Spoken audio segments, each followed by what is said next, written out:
ఇంకేముందా మీ side నుంచి feedback? నా side నుంచి ఒక రిక్వెస్ట్ ఉంది, స్పీచ్ లో కూడా బాగుంటాయని. మీరందరూ డ్రగ్స్ కి దూరంగా ఉండాలి.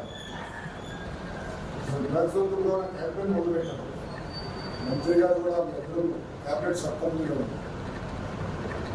తాత్కాలికంగా బాగుంటుంది కానీ డ్రగ్స్ వల్ల కుటుంబాలే నాశనం అవుతుంది.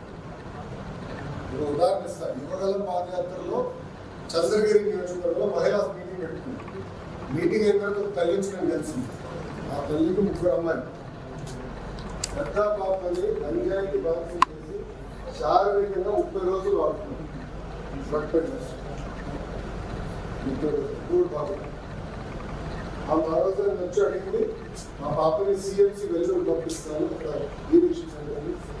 సహాయం చేయండి, మాట సహాయం పడుతుంది.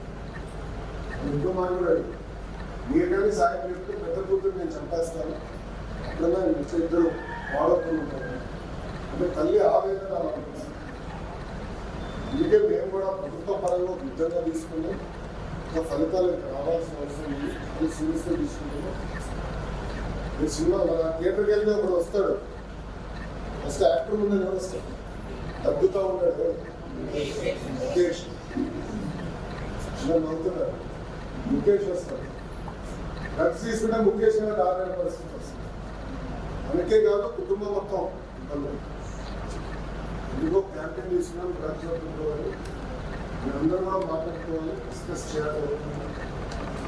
చుట్టుపక్కల కూడా మనం చేస్తుంది మాట్లాడాలి. బాధ్యత మీకండి. You are the future of the state.